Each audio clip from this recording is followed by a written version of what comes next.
He had been told since childhood that capture meant disgrace first and death soon after, that the enemy in the East carried no pity in their hands and no honor in their hearts, that American sailors laughed as they destroyed and finished their work with bullets in the water.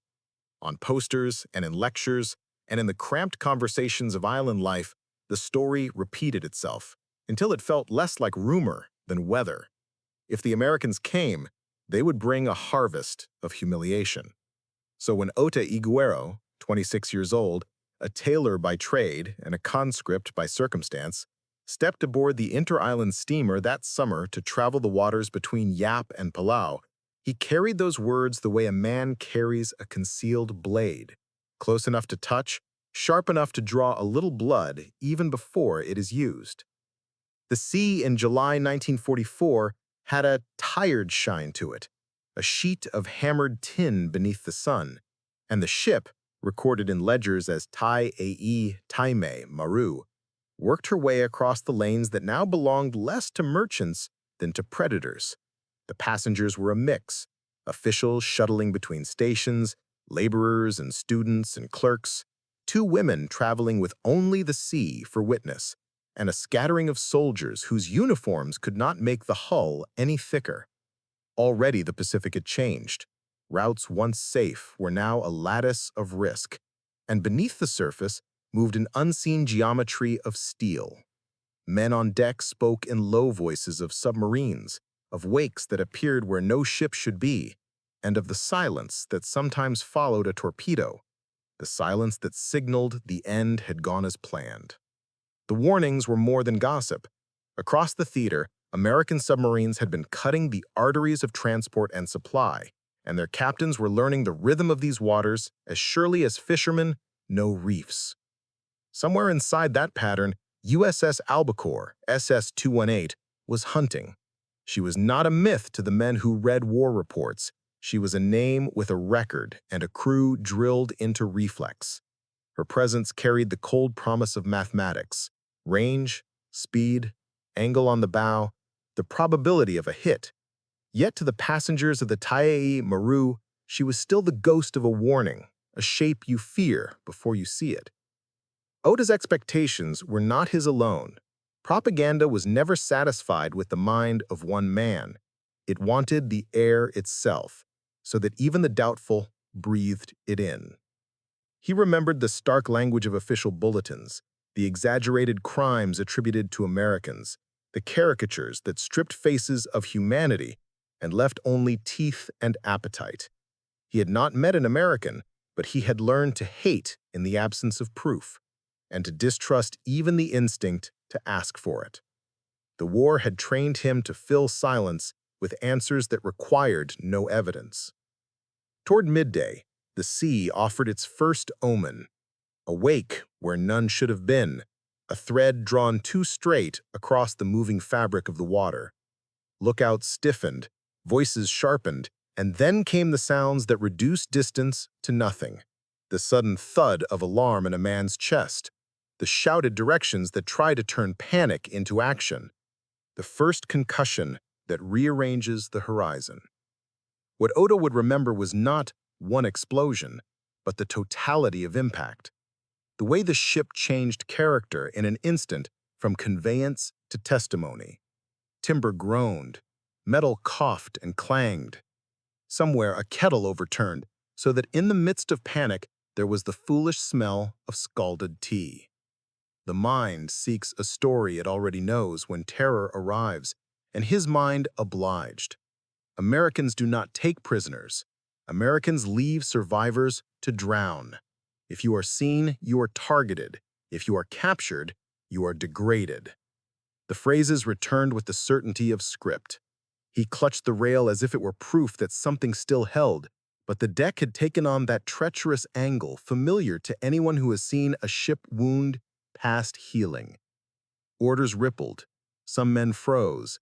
Others moved with the terrible efficiency of the doomed. In the shock between blasts, there were small, unremarkable movements. Someone fastening a strap, someone touching a charm. Rites that mark the body even when the mind is elsewhere. When the command to abandon ship finally came, it did not sound heroic. It sounded fatigued, a voice making a choice between bad and worse. The water was colder than the air had promised, and salt found the eyes the way grief finds a quiet room. Ota went over with the others, and for a moment the ocean seemed crowded with heads and hands and things that floated because they possessed no other trick. The steamer's shape lingered in his sight like a fading authority, and then the sea took it from him. Here, in the sensory democracy of survival, propaganda is a story that must compete with salt and breath and the ache of muscles that fear they will never be warm again. He found a plank, and with it the brief dignity of leverage. Around him, the calls thinned into hoarse syllables and splashes resolved into decisions. The sky, which had earlier been a neutral witness, now felt like a ceiling that might lower at any moment. Aircraft had been seen in these sectors, and every man in the water knew what it meant for a submarine to linger on the surface under watching eyes. Time, which usually accelerates, now slowed enough for memory to intrude. He thought of his trade, the way good cloth falls, the way a seam must be invisible to be trusted. He considered the seam between the stories he had been told and the reality now taking its first shape around him, and he found it still tightly stitched. The Americans would not help them. That was the message that held as the minutes extended and the horizon emptied of familiar things. Then a darker line cracked the glare to the west, low and purposeful, the geometry of man and machine drawn against the sea. A submarine surfaced with a blunt, workmanlike grace, as if the ocean had always intended to give it back to the air. Men stood where men always stand on such boats, attached to their stations by routine as much as by metal. Ota felt his stomach draw tight. This, he told himself, is the moment when stories are proven. Somewhere in his chest, an old lesson prepared itself for confirmation. Around him, voices diminished to a hush that wasn't reverence so much as calculation. What will they do? How close will they come? Will the guns speak again? The submarine held steady. Figures moved with the choreography of practiced labor. The sun glanced off fittings with the hard flash of indifference. He set his jaw against disappointment and made room in his mind for the last instruction of the propaganda he had learned. If they do not kill, they will mock. If they do not mock, they will starve you into accepting whatever mercy lets them feel generous. The boat did not yet speak the language of mercy, but it did not speak cruelty either. And in that pause, a different sort of expectation began to loosen. The ocean slapped the wood. Breath settled into a rhythm. The day leaned toward its next act, and the men in the water turned their attention to the details that might mean life, or mean nothing at all. The angle of approach, the preparations on deck, the quiet signals from one sailor to another. Arrival, he would later understand, is not always the moment you touch a new surface. Sometimes it is the instant when the old story runs out of words, and you realize the next sentence must be written by what happens, not by what you were told. He watched, waiting for the proof he feared, and the proof he needed, and the submarine drew nearer. The first certainty to break was not an argument, but a smell. It traveled on the wind ahead of meaning, faint and improbable above salt and oil, something bright and sugary that did not belong to shipwreck or to fear. Ota lifted his head from the plank and tasted brine on his lips, then caught it again, fruit, the kind of sweetness sealed in tins, the kind of scent a child might follow through a market. He blinked hard at the glare and saw that the submarine had not trained a gun on the swimmers, had not begun the cold arithmetic of finishing work. Instead, men on the deck were wrestling with a rubber lifeboat, pushing and guiding it down with gestures that looked not like contempt, but like care. The sea thudded softly as the raft touched water. It did not come empty. Even at a distance, the objects inside announced themselves with the ordinary confidence of provisions, cans and bottles, a canvas water container, packages secured against the slop of waves, and a knife placed so that hands already tired would not fumble longer than necessary. Two women, their faces raw with sun and shock, were nearest. They stared as if they had misread the scene, as if rescue could not possibly include them. A sailor on the submarine made a small, circling motion with his hand, steady, slowly, so that the raft would not overturn when they pulled it close. It was a practical sign, the language of anyone who has handled boats, and like all practical signs, it carried a second message.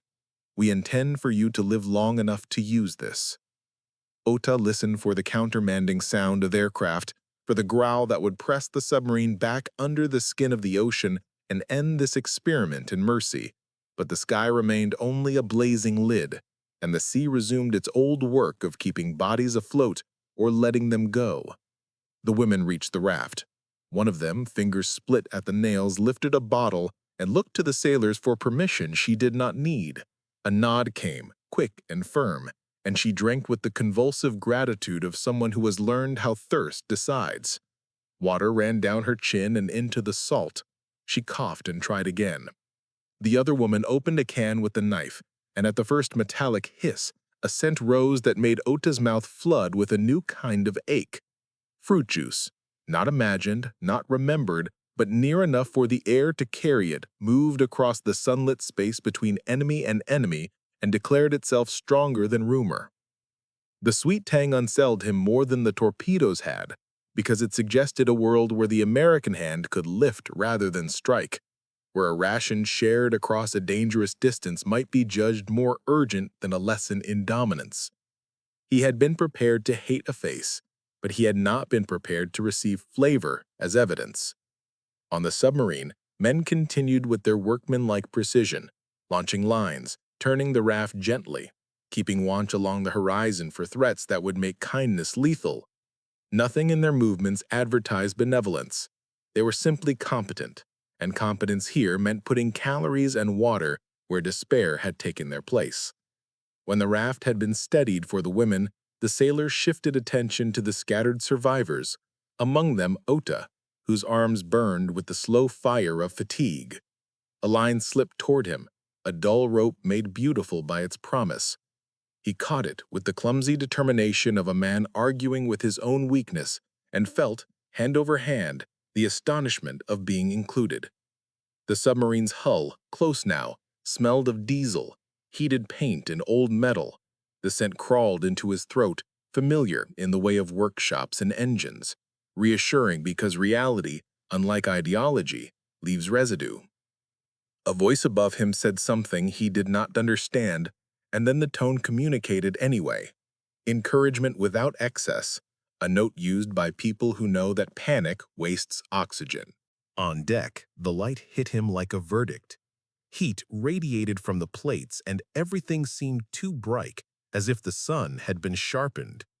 He braced for contempt and met only procedure, hands guiding without clutching, a space made for his feet, a quick check for bleeding that was done with the indifference of triage rather than the curiosity of dominance. Someone pressed a container of water into his palm. The cap was rough against tender skin. He drank, and the first swallow felt like a betrayal of the stories he had believed, because it moved through him with mercy's simple efficiency, reaching what needed reaching without asking permission from any creed. Then came the canned fruit, and with it, the moment that would remain in his memory when other images had faded into the general roar. The lid peeled back with a sound like a small relief. He touched a slice that glowed in syrup and brought it to his mouth, and the sweetness arrived clean, pushing past salt and fear, reminding the tongue that the world contained peach and pineapple and pear, even when war tried to convince the senses they had only two categories, bitter and burning. He was not fed the fruit like an animal. He was given the can as if he were expected to manage his own hunger. That expectation carried its own dignity. Somewhere aft, a sailor laughed, not at the rescued, but at a remark from a comrade about the heat. The sound was ordinary, and because it was ordinary, it replaced a threadbare myth with something more stubborn. Ota had been told that Americans enjoyed cruelty. He heard instead the unremarkable cadence of men who considered cruelty a waste of time. Close by, a crewman squinted toward the sky and repeated a direction twice, each time lower, because vigilance does not require volume to be real. the necessity of danger remained. At any moment, aircraft could appear and press the boat back under, leaving whatever mercy had begun to dissolve in wake and foam. That the crew acted anyway gave the provisions the flavor of risk, and Ota, without yet having a name for gratitude that includes fear, felt a bond forming out of shared exposure. He looked again at the women in the raft. One of them had tied the canvas water bag to a lashing so that it would not go overboard. She held the knife with the confidence of someone who has worked in kitchens or fields, and she used it to shave the sharp edge from the opened can so that shaking hands would not be cut later. This was the kind of detail war never stoops to notice when it is busy composing myths about civilizations. It is the detail that keeps a person alive past the first hour of rescue. Ota recognized in her face a steadiness that did not ask who had placed the food there before it accepted that the food existed. The line between enemies narrowed to the width of a blade used well. When the first shock softened, another emerged, the strangeness of being useful to those who saved you. A sailor indicated with a gesture that the newly boarded should move along the deck to make room. Ota did so, legs rubbery, and found himself part of a flow that brought others up from the sea and organized them without spectacle. The sweetness in his mouth lingered. He swallowed and realized that the taste had become an argument, one no pamphlet had prepared him to counter. If the enemy shared rations at risk to themselves, what else might they be capable of that had been hidden by slogans and fear? He did not forgive anything in that instant. He did not revise the war into a misunderstanding. He simply learned that certainty can end with the odor of canned fruit carried on a wind that had crossed the deck of a submarine. The senses, which propaganda treats as servants, had staged a quiet revolt. Salt and metal and sugar had testified, and their testimony would not be unsaid. Below the open glare of the Pacific, the submarine's interior unfolded like a controlled argument against everything he had expected. The passageway narrowed to the width of shoulders, pipes shouldered past the head and knees, and the air, heavy with diesel, oil, soap, and hot metal, felt curated rather than accidental, as if the boat itself had learned to keep only what mattered. Ota moved where a hand indicated, and discovered that movement here was not a matter of will, but of choreography. A man steps, another yields, a third slides sideways so that nothing collides except intention with habit. Even the noise was selective. Valves ticked, fans worried at the heat. Somewhere a ladle struck the rim of a pot with the precise note of a workshop. War, for the first time, sounded like procedure. The crew spoke in short exchanges whose meaning he could not parse, yet their cadence made sense to the body. Orders came evenly, as if repetition had ground away panic and left only function. A petty officer, eyes traveling the length of the compartment as though counting, checked a gauge and then the men, then the space allotted to the rescued, confirming that all three stayed within tolerances. The effect was unsettling not because it was harsh, but because it was humane without performance. He had prepared for hatred to arrive with bruising force. Instead, discipline arrived with a coolness that made hatred unnecessary. There were rules here that the boat obeyed as if they were laws of physics. A crewman pointed to a spot on the deck, and Ota stood there. Another gestured to shoes, and he understood he should keep them from stumbling across cables whose purposes he could only guess. Nothing in the sailors' faces sought to impress fear beyond the ordinary fear of machinery taken seriously. They cared that nobody touched the wrong valve, not because they wished to punish carelessness, but because the wrong valve belonged to depth and air and the fragile agreement between steel and ocean. The mind he had furnished with posters about American cruelty found itself instead furnished with checklists. He watched the rhythm of a dive and learned it without translation. A call sounded forward, responses came aft, and hands moved to stations in a sequence shaped by experience and repeated until the men could carry it like muscle memory. Lighting shifted from open brightness to a purpose-built dimness that favored instruments over daydreams. The boat inclined, not sharply, but with the authoritative tilt of a practiced gesture. He felt the change in pressure dampen the smallest sounds, and with it the sudden sense that the surface, so full of menace a moment earlier, could be held at distance by a team that moved like a single idea. He had always imagined the enemy as a mass of appetites. Here, the enemy was a system tuned to survival. When the urgency passed and the albacore leveled out, the routine turned to care as if to show that safety, once earned, should be shared. A corpsman appeared with a quick-eyed calm that resembled kindness more than it admitted it. He examined faces, checked pulses and cuts, pressed a clean pad to a scrape, and tightened a strip of cloth with the practical affection of someone who believes bodies are worth keeping. The tools were modest, the touch unhurried. Ota noticed that the man avoided theatrical pity and avoided roughness with equal skill, the way a good craftsman avoids both waste and show. Hygiene introduced itself in small proofs that became large by accumulation. A clean cloth touched his hands. A dab of disinfectant stung a shallow wound.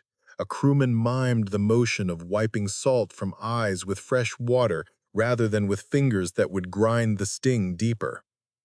He saw a sailor wash a wrench and hang it in its place, then rinse his own hands, as if the machine and the man were both part of the same covenant with cleanliness. The boat smelled of effort managed into order. In a corner of the galley, a pot burbled in a way that suggested broth rather than spectacle, and from it came a promise that what people ate here was not designed to humiliate hunger, but to answer it efficiently. Rations followed their own codes. Water was measured, not meanly, but precisely. A tin cup was filled to a line as if the line had moral weight, and the cup was passed with an expectation that the next pair of hands counted too. Food came in portions that had learned the language of fairness. A sailor, noticing the way Ota held one shoulder, reached for a blanket, hesitated to confirm he would not block a hatch, then settled it across the rescued man's back with a gentleness that did not announce itself. No one remarked on the gesture. The boat simply absorbed it as part of the day's work. Ota realized he was being watched, but not as prey is watched. The eyes on him calculated not how to break his will, but how to keep him out of harm's geometry. A guard posted near the group of survivors, not swaggering, merely present, a human valve controlling the flow of chance. The rules were clear without being spoken. Stay here, do not touch, move when you are moved. He had known regimes where rules arrived as threats. Here, they arrived as invitations to survive. In the cramped space, the senses argued his past into a corner. Soap replaced the memory of swamp and bilge he had been taught to associate with American ships. Metal surfaces, worn smooth by rag and habit, contradicted the picture of filth and neglect he had learned to expect. Even the sailors' uniforms, damp with heat and task, carried the neatness of people who understood that cleanliness under pressure is a form of respect to self, to ship, to work. He watched a man coil a line and stow it with the care normally reserved for documents, and he understood that order here was not decoration, it was survival made visible. Conversation, when it reached him, came as tones more than words. He learned which sounds meant patience, which meant caution, which meant silence now, because silence was oxygen the whole boat might need later.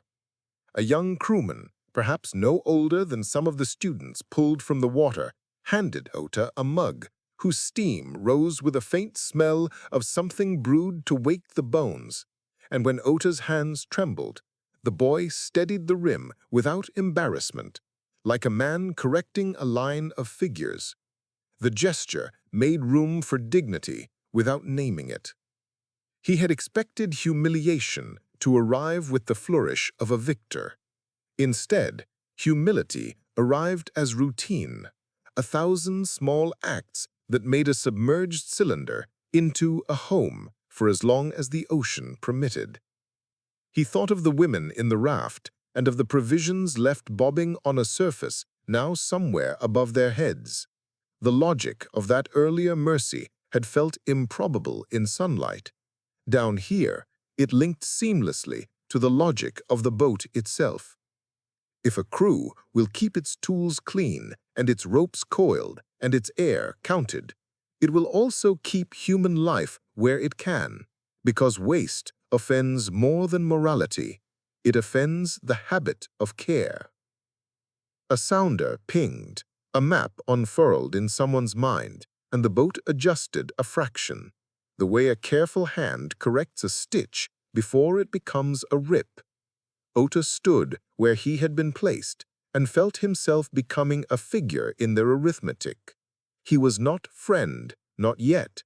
He was responsibility. The realization brought not comfort exactly, but a steadier ground than fear could provide. He had arrived expecting chaos shaped like cruelty. He found instead an order that made room for him without offering excuses for why it should. The dissonance did not disappear, it deepened. He thought of stories that described Americans as animals. Animals do not catalog their air. Animals do not hand a mug so that a man can drink without spilling. Animals do not practice the same dive until it is indistinguishable from breathing. The contradiction did not shout, it accumulated like pressure against a hull. Somewhere ahead lay questions he had not wanted to ask. For now, he stood inside a machine that protected him with the same competence it used to kill. And in that paradox, he felt the first stable platform from which to reconsider what he had been told. Mercy did not arrive as a speech. It arrived as hands that knew what to do. On the afterdeck, where heat rose from steel and the horizon kept its distance, a sailor noticed how the rescued tended to fold themselves small, as if taking up less room might make them safer, and he shifted a toolbox with his boot to clear another square of shade. The gesture had no ceremony, yet it changed the map of the boat by the size of a human body. Ota saw it in profile, a quiet revision to space that asked for nothing in return, and something in him loosened, some old knot tied by years of instruction tightening the world into us and them. Near the hatch, the corpsman continued his circuit like a metronome for care. He used the same calm for strangers that he had used for shipmates, as if the habit of attention did not recognize borders. A scraped knuckle received a clean pad and a firm wrap. A salt-burned eye, a rinse of fresh water tipped from a measured container, the liquid falling in a steady thread that spoke of rationing without stinginess. A bruise at the shoulder drew a hand that tested tenderness and then lifted a blanket into place, not heavy, but enough to interrupt the draft that moved along the corridor when the boat breathed. He did not ask for thanks and did not wait to see if it came. He trusted the work more than he trusted the sentiment, and the effect was kindness that had learned to survive in tight quarters. The smallest favors held the most weight because they required witnesses only to need. A crewman passing with a tray noticed that Ota had not finished the water in his tin and tapped the lines scratched inside the metal, a quiet reminder to drink to the mark so that dizziness would not steal balance at the next dive. Another sailor, pausing beside the group of rescued men, showed with 2 fingers how to brace the cup with the other hand when the boat rolled, a lesson offered with the unassuming patience usually reserved for apprentices. In a world that had trained Ota to expect malice, instruction sounded like friendship's distant cousin, one that did not presume intimacy, yet refused indifference. Above, the raft for the two women still moved on its tether of chance. When the officer of the deck judged the surface safe, the crew eased the submarine closer, a calculation made in a register where risk and duty speak the same language. The raft drifted, bumped, corrected.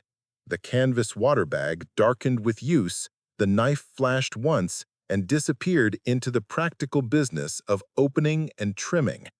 The women ate slowly, as if pacing themselves against the knowledge that the sea keeps what it can, and the sailors watched without hovering, offering signals more than orders, respect more than rescue's instinct to hurry. Mercy, in that sequence, was layout and patience. It asked the boat to believe that a few minutes could be spent on survival without the ocean punishing the attempt. Inside, the galley released a modest, consoling smell. Broth lifted from the day's work into something like a promise.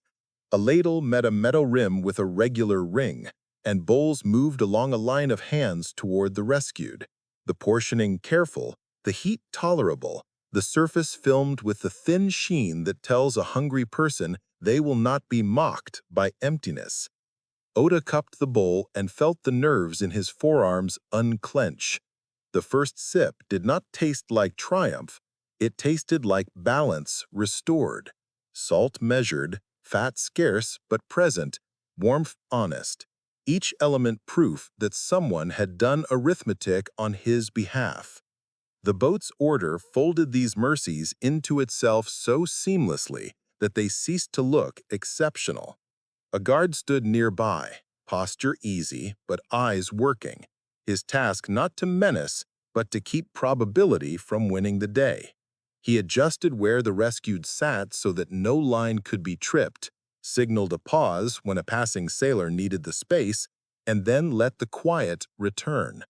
Such small governance could have felt like domination. Here, it felt like a truce with chaos, an agreement extending the protection the crew gave each other to those who an hour earlier had been only shapes in enemy water.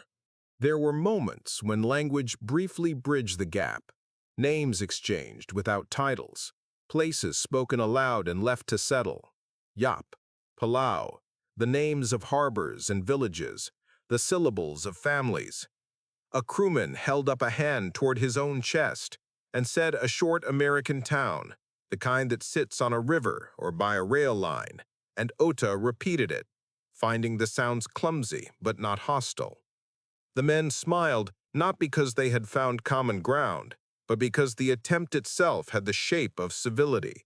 And civility, in a room that could flood on a mistake, carried the seriousness of safety drills. Merit lived in the invisible places as well. Someone had wiped the bulkhead where hands were likely to catch themselves, leaving it dry so that the grasp would hold.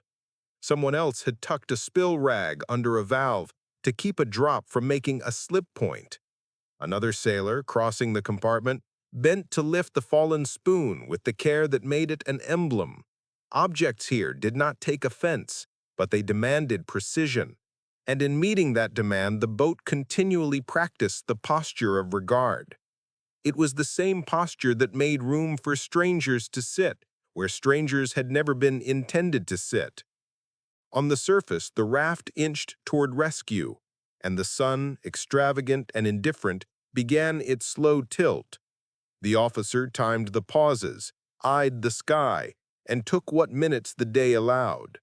The cans emptied into bodies that would now likely see another horizon, and the water found its path, and the knife, having done its humble work, rested in the gutter of the raft like a farm tool at dusk. Ota felt the image fix itself somewhere behind his eyes, as images do when the mind knows they will be needed later to explain what otherwise cannot be believed. Not every kindness was visible. Some were choices not made. No one asked the rescued to perform gratitude. No one paraded them for a lesson. The crew kept their voices low, as they always did when metal and depth made humility pragmatic. In that hush, Oda heard the absence of derision as clearly as a word. The subtraction of cruelty felt as abundant as a gift. He measured himself against the earlier hours and found a fracture running through the middle of his certainty. On one side lay the world where Americans were monsters, because that world served the mobilizing needs of distance. On the other stood men who coiled lines cleanly, who counted cups and watched horizons, and set afloat a rubber lifeboat packed with food, fruit juice, and water for women they did not know and might never see again. The fracture did not yet unify into a verdict, but it widened with every unremarkable favor until standing astride it became exhausting. When the boat settled into evening routine, red lights gentle and instruments discreet, a sailor passed and, without looking full at Ota, adjusted the edge of the blanket again, making sure it would not catch when a hatch closed. The gesture was so small it could barely claim a name, yet it landed with the consequence of a decision. In the cramped republic of the submarine, kindness had found room, and by finding room, it had proven itself stronger than the propaganda that had thrived on emptiness. Oda looked down at his hands and realized that they had stopped bracing for a blow and had begun instead to hold what was offered without fear that it would be snatched away. The fracture became not a wound, but a passage, the narrow way through which a different understanding enters and refuses to leave. Reckoning began in the quiet after the drills, when the boat settled into the hum that felt almost like sleep, and there was nothing left to occupy the hands but memory. It did not arrive as a sudden conversion, and it did not ask for permission. It came as a pressure behind the eyes that would not disperse, as a weight along the sternum that rose and fell with breath. Ota lay against the bulkhead with the blanket tucked where a sailor had left it, and realized that the stories he had carried for years no longer sat comfortably inside him. They knocked against what he had seen until each old sentence rang hollow. Shame, when it comes honestly, has a very simple voice. It asked him why he had wanted the enemy to be a single thing. It asked why he had needed certainty so badly that he had trusted caricature over watching, rumor over touch. He remembered the rubber lifeboat drifting toward the two women, the cans and bottles and the knife placed so practically that it felt like a prayer translated into hardware. And he asked himself the most difficult question. If the roles had been reversed, would he have argued for such a risk? Would he have traded minutes of safety for a chance to feed strangers who were called enemy because it was easier to sort the world that way? The answer, unfinished, turned in him like a key that had not yet found its lock. The boat's routine did not pause for his private tribunal. It continued with dives measured by instruments, with watches kept by men who had learned to read darkness as if it were a map, with meals passed along a narrow line that never forgot it was also a kind of fellowship. In that order, his disillusionment found a structure. He had been told that Americans delighted in cruelty because cruelty was proof of their corruption. Yet what he saw was competence fused to restraint, a discipline that did not require theater to prove itself. He felt his resentment tried to recruit him again with the old argument. You cannot judge a whole nation by a handful of sailors, and he conceded the point without surrendering the lesson. He was not judging a nation. He was recognizing the truth of this day. Truth, to remain useful, must be specific. He thought of propaganda's great promise that certainty can protect a person from fear. It had offered him a wall built of simple enmities, and for a time The wall had sufficed, but the wall had not stopped torpedoes, and it had not kept him warm in the water, and it had not taught him how to recognize a hand extended without guile. The hand appeared anyway, rough with work, smelling of diesel and soap, indifferent to ideology. He accepted the water it gave, and the canned fruit, whose sweetness now felt almost accusatory. The accusation was not directed at his captors. It was directed at the part of himself that had learned to prefer explanations that required no listening. Around him, the submarine's crew made no case for virtue. They did not preach, and they did not demand a gratitude that would absolve them of other acts done in war. They allowed the day to make its own record. That restraint made room for a different kind of honesty. Ota found he could admit that these men had fired on his ship and had then saved his life without forcing those truths to cancel each other. War had taught him to stack facts until the tower served a purpose. This day asked him to set them side by side and examine how they leaned against one another without collapsing. The shape they formed was not tidy. It was, however, real. Later, how much later the mind refuses to say with precision, there would be the forms and the questions that accompanied transfer, the slow machinery of custody that took survivors from one jurisdiction to another. In a room less crowded than the submarine and more official than the deck, he would be asked to describe what had happened between Yap and Palau, to state whether he had been fired upon in the water, to explain how a raft had found him, whether any blows had fallen, whether the boat below had treated him as a man or as a trophy.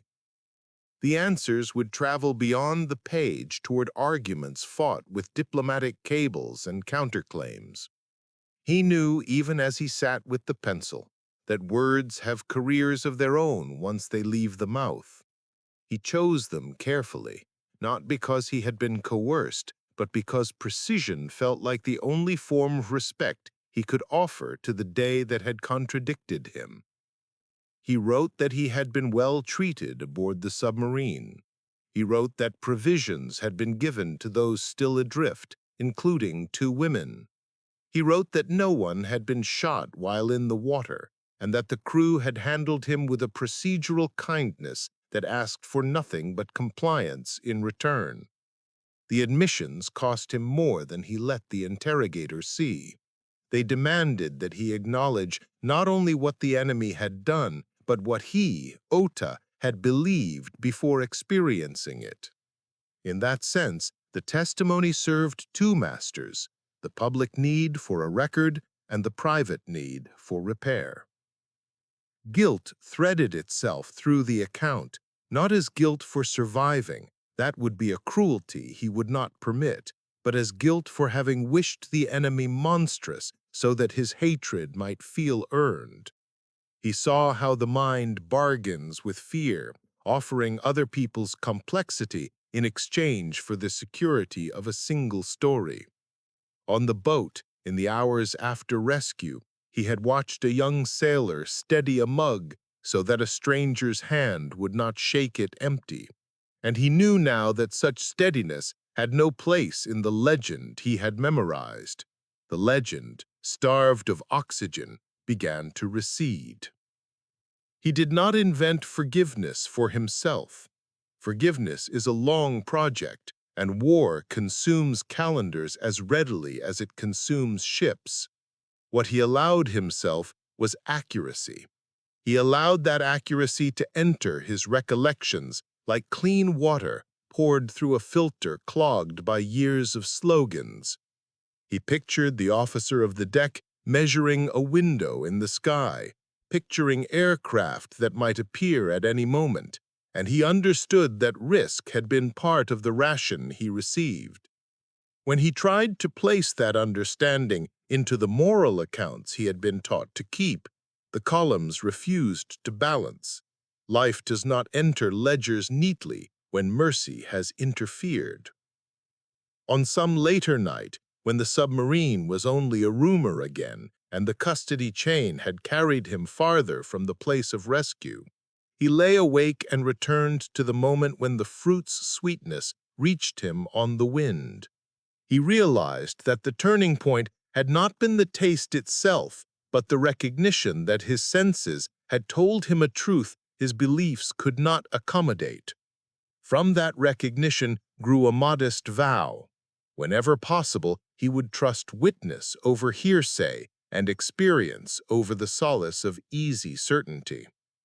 The vow did not make him safer, and it did not undo what had been done on either side of the ocean, but it kept him from lying to himself about the day he had been saved by men he had been taught to despise. In the end, the reckoning left him lighter and lonelier. Lighter because one burden, the burden of needing the enemy to be a monster, had slipped from his back.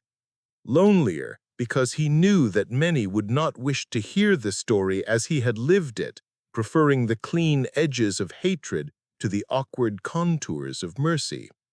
He could not mend the world with his testimony. He could only keep faith with the detail. The knife glinting in sunlight, the canvas water bag dark with use, the rope cutting friendly grooves into his palms, the blanket adjusted twice by a sailor who did not think kindness required an audience. Lies survive by volume. Truth survives by persistence. He chose to persist. History did not announce itself when the boat turned toward safety. It rode in the quiet with the same patience that had governed every small mercy on deck. The ocean resumed its old indifferent conversation with wind, and the submarine moved through it like a decision carried forward. Otis sat where he had been told to sit, the blanket now only a weight without urgency, and he realized that the day had delivered him into a narrower world and a wider understanding at once.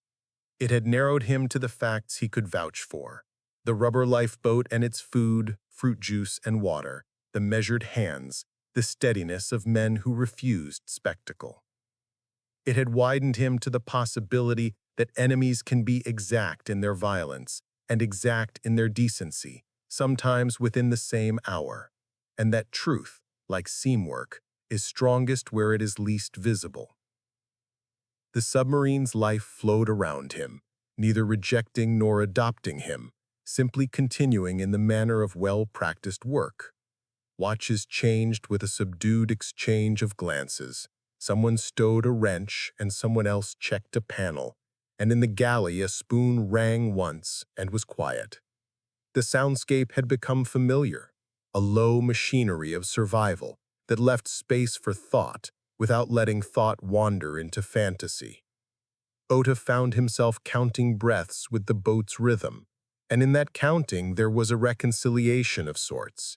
He could hold the memory of the ship that had been destroyed and the memory of the men who had saved him without forcing them to cancel one another. Each belonged to its hour. Each would claim its witness. When evening took on the soft, permanent dusk that lives inside steel, he felt the company of faces he might never see again, the women in the raft with the knife resting safe where it would not cut, the crewman who touched the rim of a mug so that water wouldn't spill, the guard who made room without turning vigilance into theater, the petty officer who measured time not in minutes but in risks judiciously spent. The images sat near one another without competition.